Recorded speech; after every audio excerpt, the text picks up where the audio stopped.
Folks whisper about quiet demises. Mine struck at precisely 2:17 p.m. on a Thursday. No forewarning, no hint. Simply a calendar notification, brief touchpoint, and a conference room reeking of perfumed deception. He sauntered in, claiming the very air, because technically he now did. Chadwick Sterling, fresh out of business school, inheritor of a dynasty, with a chiseled jawline and an ego so massive it needed its own baggage claim. He settled at the head of the table as if it had awaited him his entire life. Leaned back in his navy blazer, no necktie, no notes, just arrogance served ice cold. "No time to spare," he declared, taking a slow sip of an aggressively bright energy drink as if entitlement itself tasted like lime. "I've scrutinized the organizational structure. Too much historical baggage, duplication, individuals who have outstayed their welcome, contributing minimally." Then his gaze landed on me. "My apologies, Aurora," he stated, "but the entire strategic supplier liaison department is being phased out." Phased out like I was a fading digital memory. I remained silent, unmoving, fixing my stare on the tiny imperfection on his lavish Italian shoes, pondering how many careers he'd trample before his morning coffee. He had no clue, nor did he care, that my commitment to this firm spanned 14 years. That I'd forged our entire supplier framework from scratch, working through red-eye flights and late-night calls. He didn't know I'd secured critical shipping deals mid-pandemic, all while my mother fought for her life in the ICU. He wasn't present during the deluges, the scarcity, the inferno in Sector Gamma that nearly crippled our West Coast operations. But I was the one who salvaged everything in less than 2 days. The one who spoke until my voice cracked. The one who transformed a mediocre logistics firm into our indispensable artery. As a Leo, my instinct is to rebuild, not retreat, so I hadn't. Chadwick knew none of this. All he knew was that his father, Preston, had left for a sabbatical in the Swiss Alps, and now it was his turn to optimize operations. Translation: excising those who made him uneasy, the ones who recalled him with braces, struggling to grasp spreadsheet basics. I nodded. That was it. No argument, no tears, no pleas. He pushed the folder over the table, a grin suggesting he believed this was a compassionate severance. 6 months' pay, he offered. Quite liberal. I'd say you've been steady. Not exceptional, not vital. Just steady, like a overlooked structural beam in a forgotten corner, unnoticed until the roof collapses. I signed the paper with the same hand that once finalized a $4.2 million vendor contract without legal oversight. That pen felt heavier than anything I'd lifted in years. I left the room with a smile painted over a simmering fire. I didn't look back. I strode past every desk and every intern who owed their training to my presentations. Past the receptionist I'd bought lunch for last week when her card declined. Past the mural I commissioned from a local artist for our 5-year anniversary, now obscured by a corporate vision statement. I went home, poured wine, the good kind, the one I was saving for something monumental. Well, this was it. And then I retrieved the other folder, the one nestled in my personal strongbox, marked Emergency Nepotism Override. Inside, a name, a contact, a company, Veridian Supply Chain, our foremost vendor. 71% of all outgoing shipments relied on them. Discreet, modestly scaled, family-operated. They eschewed headlines but always met their targets. What Chadwick remained ignorant of, simply because he'd never bothered to inquire, was that the previous year, their founder, Barnaby Shaw, had confided his desire to step back. No successors, no board, just him and a ledger of outstanding bills. He'd mentioned if I ever wished to converse, he'd lend an ear. So I dialed. He answered on the second ring. "Aurora," Barnaby greeted. "Barnaby," I responded. Still contemplating retirement? A beat of silence, then a hint of amusement in his tone. Still contemplating stepping up, I reviewed my accounts, ran the figures. Severance package, personal investments. Even the cryptocurrency wallet I'd overlooked for months. "I'm not merely stepping up," I declared. "I'm acquiring ownership." Silence. Then, be here Monday morning, we'll discuss terms. You'll appreciate the outlook. I ended the call, a tremor of change running through me. This wasn't merely a job loss, it was a veiled opportunity. A silent weapon, a chance to control what he'd never grasped.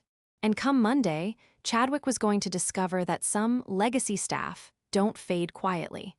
Sometimes they exit through the main door and re-enter via the freight bay. I didn't sleep that weekend, not from fear, for I felt none. I was restless, a true Leo in the face of challenge, feeling something monumental realign beneath my feet. A seismic shift born from every clenched jaw meeting, every late-night negotiation, every unheeded email where I'd forewarned the chaos that would ensue if incompetence meddled with the supply chain. Chadwick believed he'd obliterated me with a signature, but all he did was liberate my hands. By Sunday morning, I'd crunched the figures 10 different ways. Liquidating my dormant investment portfolio, pooling my severance, and cashing out a modest inheritance I'd kept untouched, just enough to induce slight guilt, never enough for truly significant moves. It was sufficient to meet Barnaby's hinted offer from last year. 51%. Not a majority stake in some glitzy tech startup or media firm. Majority control of Veridian Supply Chain, the literal vertebral column of Chadwick's inherited domain. I drove 2 hours to Barnaby's premises on Monday morning. No flashy corporate logos, no transparent walls, no bro types in designer sneakers sipping oat milk lattes. Just a sturdy, unassuming structure with corroded signage and a broken vending machine, defunct since 2018. Barnaby greeted me in the lot. He wore a worn polo shirt and khakis that had evidently endured 2 decades of warehouse duty. He appeared exactly as I remembered, a man averse to small talk who valued documentation over declarations. "Still prefer your coffee black with 1 sugar?" he inquired. "Only when I aim to impress," I countered. He let out a hearty laugh. "Then you're in luck. The coffee maker gave up last month." We entered. His office was unaltered. File cabinets, shipping manifests, a dusty globe on the corner desk. He nudged a folder toward me. "Here's the offer. Includes our asset list, debt, real estate holdings, client spread, all of it. You'll take over operations, but I'll stay on for 6 months to transition." I scanned the initial pages. My heart quickened. The numbers weren't just manageable, they were astute. Clean margins, predictable growth, a few aging trucks I could replace within a year. "Why me?" I eventually asked. He settled back. "Because you're the sole individual who viewed us as collaborators, not merely a strategic asset." That resonated more deeply than anticipated. He continued, "Chadwick's team barely knows our name. They imagine cargo moves itself. You, Aurora, you instinctively knew which driver had a child in the NICU and which road was closed for bridge maintenance, all without needing to ask." I signed the papers that afternoon, transferring the funds by wire before I even left the building. By 3:41 p.m., I owned 51% of Veridian Supply Chain. I didn't exult. I contacted no one. I refrained from updating my professional profile with a self-satisfied new designation. I simply drove home, prepared my evening meal as usual, and absorbed the profound, quiet truth. My destiny was no longer tethered to someone else's fiscal projections. Chadwick remained blissfully unaware. And that, precisely, was the source of my profound contentment. He still envisioned me unemployed, likely envisioning me sobbing in a bathrobe, engrossed in reality television, watching my severance slowly dissipate. He hadn't even bothered to deactivate my email until Friday. Classic amateur blunder. The true victory wasn't merely ownership. It was positioning. Sterling Enterprises, his newly optimized empire, depended on Veridian for 71% of its outbound volume. That encompassed everything from pharmaceuticals to home appliances. They'd constructed entire quarterly forecasts, assuming our long-term contract would remain unaltered. Now, I controlled the choke point, but I didn't intend to exploit it. Not yet, because revenge without precision is just noise. Instead, I meticulously reviewed each vendor contract. I met with the dispatch team, the route managers, the warehouse foremen who'd been working there since I was in high school. I asked substantive questions, listened intently, absorbed every detail. My plan wasn't solely about retribution. It was about constructing something smarter, more cohesive, more resilient. Chadwick was playing a zero-sum game. I was building the entire board. But then on Friday, something peculiar occurred. My phone vibrated an unknown number. I let it route to voicemail. Then another buzz, same anonymous caller. Finally, a text, urgent, from the board. Call us back. My gut clenched. No one used from the board unless a corporate meltdown was imminent. I returned the call. The voice belonged to Alina Vance, a veteran board member at Sterling Enterprises. I'd only spoken to her once years ago during a contract renegotiation. "Aurora," she stated, "we need to speak in person immediately." I kept my voice steady. "Everything all right?" A pause. "You've caused quite a commotion." I feigned ignorance. "I've been enjoying some time off." Another pause, then carefully. "Did you acquire a controlling stake in Veridian Supply Chain?" Silence.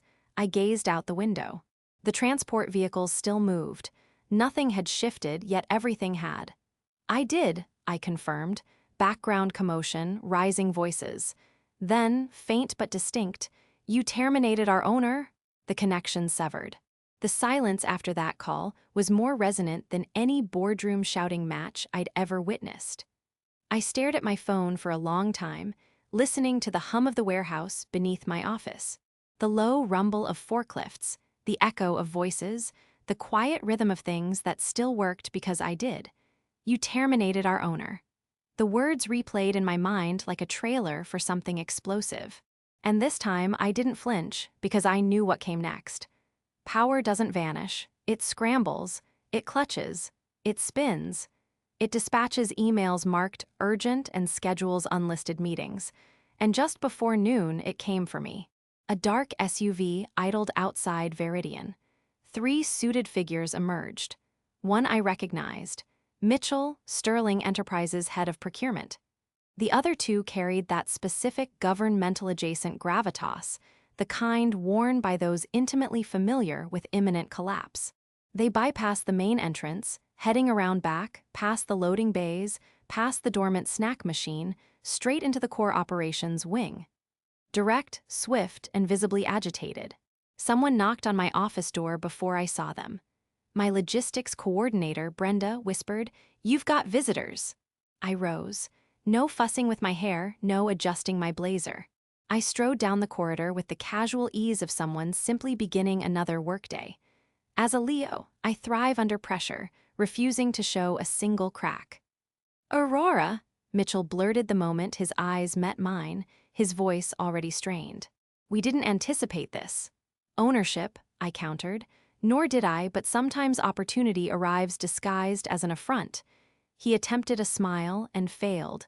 The board was unaware. Chadwick was unaware. "That much is clear," I affirmed, "but the documents are executed. It is settled." One of the other suits cleared his throat. "We need clarity on your objectives. You now oversee the critical supply chain for the bulk of Sterling's nationwide distribution. This makes you a significant variable." I held his stare. "I am not a variable. I am a constant. You simply failed to perceive me until now." Mitchell stepped in, trying to find stable ground. "Are you planning to disrupt existing service levels?" I shrugged. "Are you planning to insult me again and expect nothing changes?" He didn't respond. "Look," I added, "I'm not attempting to sabotage anything. If you uphold your end of the contract, we'll do the same. Veridian will operate professionally, transparently, and on schedule." "But," he pressed, "because there always is one." I didn't smile. "But there will be no backdoor deals, no surreptitious budget cuts, no last-minute shifts to inferior suppliers without prior notification, especially not while I shoulder the responsibility of your colossal volume. I am no longer merely your vendor. I am your collaborator, and you will accord me that respect." He looked at me as if I'd begun speaking a foreign language. Because in his universe, partnerships were reserved for individuals with stock options and golf club memberships. Not for the woman who once sent emails marked, high importance, and was routinely ignored. Understood, he finally stated. The suits nodded. One scribbled something in a leather notebook. They left without shaking my hand. I sat at my desk and let the silence settle once more. 10 minutes later, my phone buzzed. Unknown number. I answered this time. Aurora, it was Eleanor Vance again. No pleasantries. I presume you've been informed, I stated. You've completely disrupted the company. No, I corrected. Chadwick initiated that. I merely righted the ship. She exhaled slowly. He's not reacting well. I'm not surprised. There was a long pause. Then she asked, would you be amenable to an unofficial, private meeting? My stomach clenched. Why? Because a few of us on the board recall how this organization truly functioned before the scions of chief executives began dictating terms. And frankly, we are apprehensive about the consequences if Chadwick persists in feigning expertise in logistics. I didn't answer immediately. Tomorrow, 8:30 a.m., the Grand Summit Hotel, Conference Room B. Bring documentation, bring facts. I ended the call and leaned back, and just like that, the game shifted again, because I wasn't just the woman they fired. I was now the person they desperately needed, but I knew better than to celebrate. People dislike having their authority challenged, especially when it comes from someone they've dismissed. That evening, Chadwick broke his silence. He issued a company-wide memorandum, the type cloaked in corporate jargon and masquerading as candidness. We cherish all our alliances and stand committed to Sterling Enterprises' strategic future. Any recent structural adjustments align with our long-term objectives. No mention of me, no acknowledgement of the ownership transfer. Just fear, thinly camouflaged as corporate foresight. He didn't yet perceive me as a threat.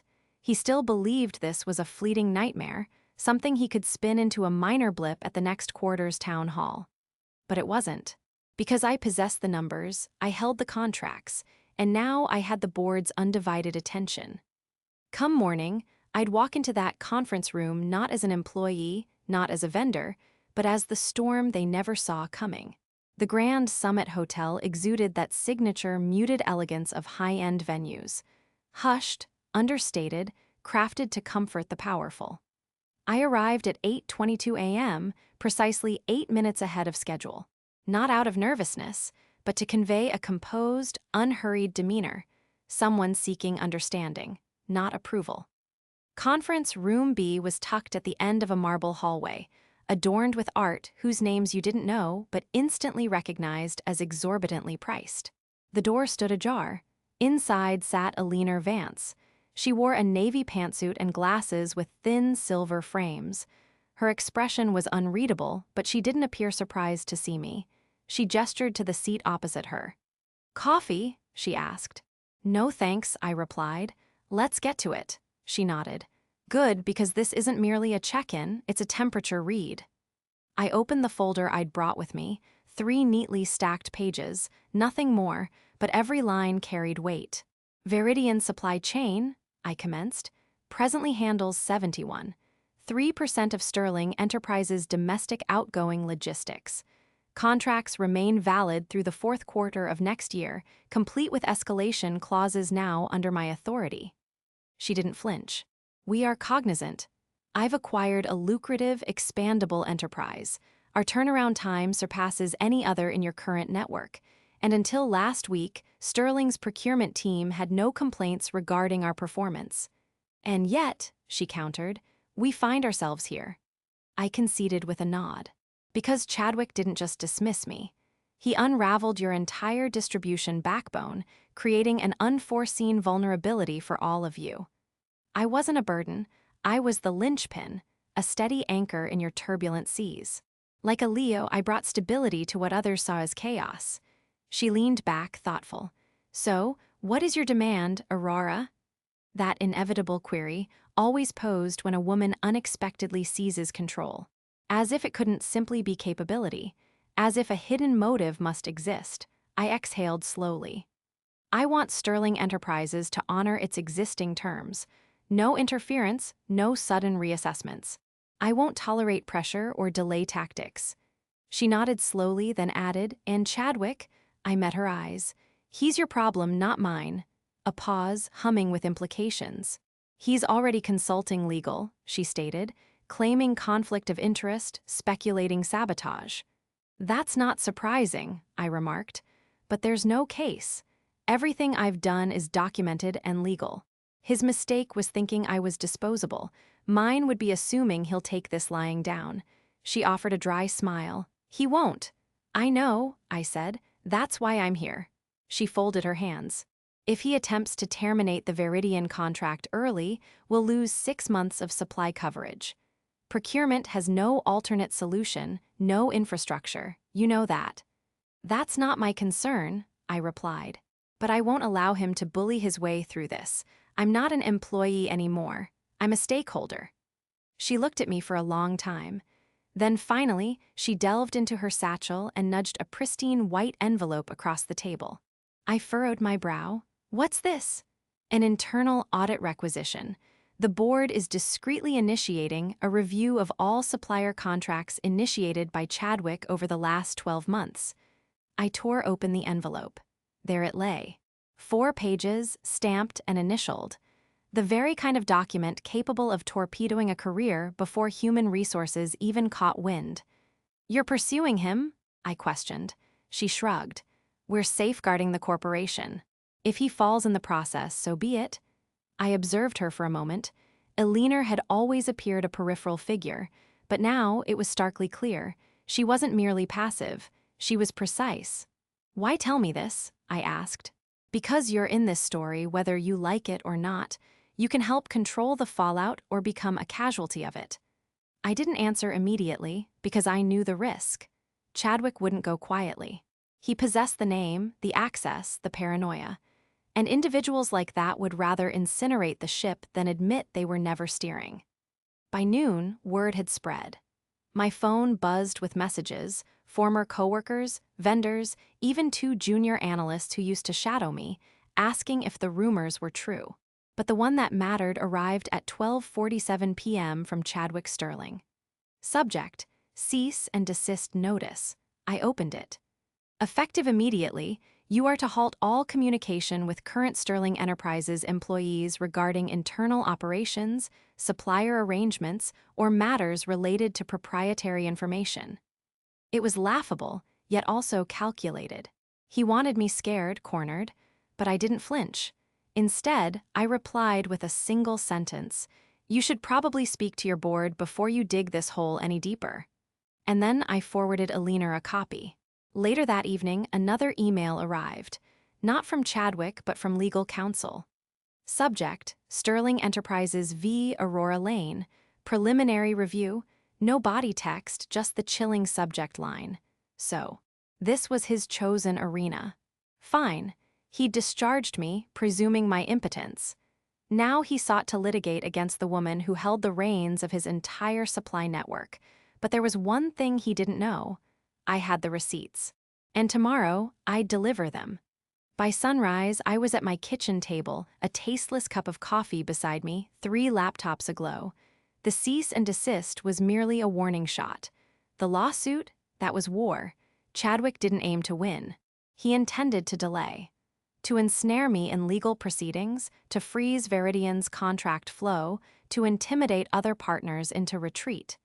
If he couldn't halt me through dominance, he'd resort to fear. And I knew how that game was played because I'd witnessed fear before. In vendors facing overdue payments, in warehouse managers anticipating budget cuts, in employees being escorted out with boxes and unanswered questions. But I wasn't afraid now. I was furious, so I got to work. By noon, I had compiled over 30 documents, timestamped emails, screenshots, vendor logs, meeting notes from the last 18 months. Every single one demonstrated that Veridian had operated fully above board, and that I, even as an employee, had made no moves toward ownership until after my termination. The best part, the paper trail showed Chadwick had been reviewing vendor costs for months, and that he'd attempted to initiate a transition away from Veridian without board approval, even while publicly claiming contracts were stable. That wasn't just incompetence, that was liability. At 3:15 p.m., I entered the office of my attorney, Audrey Bellwether. Incisive, composed, and formidable in her heels. She'd successfully navigated 2 whistleblower cases and a high-stakes breach of contract lawsuit against a Fortune 100 giant. All victories. She perused the summons, then the accompanying documentation I presented. One eyebrow arched subtly. "He really went for it, huh? He believes he's untouchable," I remarked. She smirked. "Excellent. Arrogance simplifies my work." We dedicated 3 hours to crafting a response, a blend of legal defense and measured aggression. But the true arsenal: a countersuit for defamation, malicious interference, and contractual disruption. And because he'd initiated legal action first, I was now fully warranted in submitting evidence that would otherwise have remained concealed. "This won't just block him," Audrey noted. "It will unmask him," I nodded. "Good." The board had tried to shield him quietly, to let him stumble his way out with a severance and a gentle press release. But now he'd gone public. That night, a calendar invitation landed in my inbox. Subject: Emergency Convocation, Sterling Enterprises Board of Directors. Time: tomorrow, 9 a.m. Location: Sterling Tower, Executive Floor. They hadn't even bothered to blind copy the attendees. 21 names, including Chadwick and myself. I slept 4 hours, waking twice. The second time, I found myself staring at the ceiling, thinking of every moment I'd been dismissed, minimized, talked over, talked down to. And now they wanted me in the tower. Not through the back door, not in the freight wing, but at the table. I arrived promptly at 8:55 a.m. No aide, no grand entrance. Just a sleek black folder in hand and a resolve that felt like an impenetrable shield. The executive boardroom was stark. Immense, cold, polished oak, glass partitions. Chadwick sat 2 chairs from the head, jaw clenched, eyes shadowed. Eleanor occupied the far end. She offered no smile, merely a nod towards the vacant seat opposite Chadwick. I took it. For a beat, silence. Then the corporate counsel cleared his throat. "We are convened to address the escalating dispute between Sterling Enterprises and Miss Aurora Lane, specifically concerning her recent acquisition of Veridian Supply Chain and the ensuing contractual friction." Chadwick jumped in. "She blindsided us. She used her position to gain insider knowledge and then undermined our procurement operation." I stayed silent, letting him speak. "She coordinated with our supplier after her termination to disrupt operations. That's corporate sabotage, and we have every right to protect the company." Then Audrey spoke, cool, calm. "Actually, your son unilaterally terminated Miss Lane without board consultation, thereby nullifying any ongoing insider status. The acquisition occurred weeks after her separation, and we have records showing he had already been attempting to dissolve the Veridian contract prior to her involvement." She opened the black folder and slid copies down the table, one to every board member. Emails, memos, budget discussions, and a proposal draft dated before Aurora's departure. All signed by Chadwick, all without oversight. The board went quiet. One member, a man I didn't recognize, muttered, "This is bad." Chadwick tried to recover. "Even if that's true, she's exploiting the company's dependency. It's unethical." I leaned forward for the first time. What's unethical is assuming I'd stay quiet. What's unethical is firing someone who built your supply chain from scratch and thinking that somehow ends the story. I didn't create your dependency. I protected it. You destroyed that trust. I just bought what you no longer respected. The room held its breath. Then Preston Sterling, Chadwick's father and the company's progenitor, spoke for the first time, joining via video conference.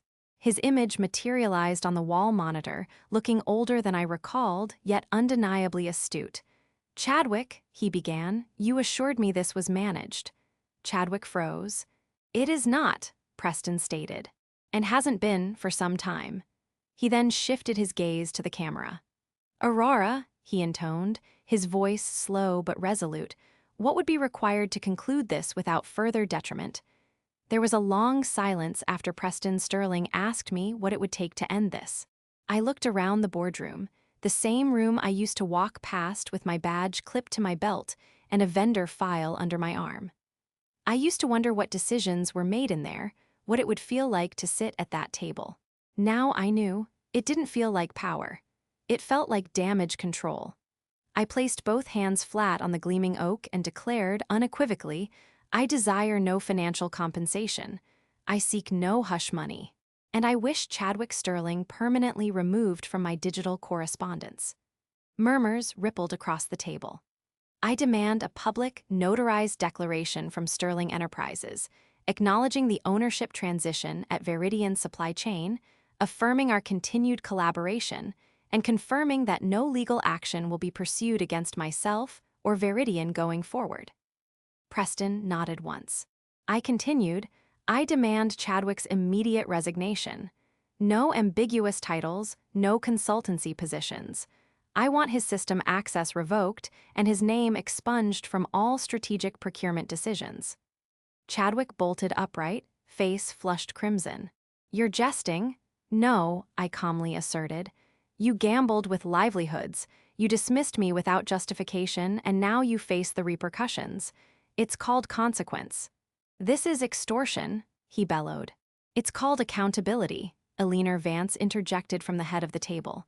Her voice, low but razor-sharp, sliced through his agitation. The room grew quiet. Then Preston, still on video, exhaled and stated, Chadwick, step outside. I'm not.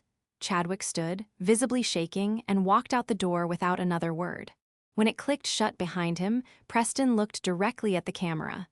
The board will take your request under advisement. You'll have an answer within 24 hours. I stood. You have 12. And I departed, no farewells. That night, I didn't open wine. I didn't turn on music. I didn't even speak to anyone. I just sat on my balcony, the city lights humming beneath me, and contemplated everything that had culminated in that moment. 14 years, late flights, missed birthdays, vendor calls in hospital parking lots. Not a title, not a promotion, not a single word of recognition. But in the end, I didn't need them to name me. I named myself. The following morning, at 9:43 a.m., a certified email landed. Subject: Sterling Board Resolution. I opened it. Effective immediately, Chadwick Sterling has resigned from his position at Sterling Enterprises. The board formally acknowledges Aurora Lane as the majority owner of Veridian Supply Chain and reaffirms the company's continuing partnership. All legal proceedings initiated by former management have been rescinded. No apology, merely undisputed facts. That sufficed. By midday, it was plastered across the headlines. Sterling shakeup, CEO's son ousted as supplier dynamic shift. Former executive turns owner reclaims influence. I issued no statement. I didn't need to. The numbers articulated everything. Within 2 weeks, Veridian secured 3 new contracts, partners that had been observing the storm, waiting to see if I'd navigate it. The moment I did, they picked up the phone. 2 of my former colleagues reached out and inquired if we were hiring. One of them had been in the room when Chadwick fired me. I said yes, not out of pettiness, but because some people deserve a second chance. Others don't. 3 weeks later, I walked past Sterling Tower. It looked the same. Glass, steel, ambition cast in concrete. But something had fundamentally changed. Not the building, me. I didn't stop. I didn't look up. I simply kept walking. That night, I retrieved an old note from my desk drawer. Something I'd scribbled years ago in a moment of utter burnout, right before an all-hands call no one would ever remember. It read, "Someday I'll leave, and they won't notice until they have to pay for it." I stared at it for a long moment, then I discarded it because they had noticed, and they had paid for it, but that wasn't the story anymore. The truth is, sometimes you invest your entire being into an organization, and they still favor someone louder, younger, or simply better networked. They label it strategy, but it's nothing less than utter myopia. And occasionally, the individual they grossly underestimated evolves into the one indispensable to their survival. Not from vengeance, but from sheer necessity. And if you're fortunate, or simply shrewdly prepared, you don't merely incinerate the bridge. you acquire the very waterway flowing beneath it. A Leo's true power isn't in destruction, but in strategic recreation.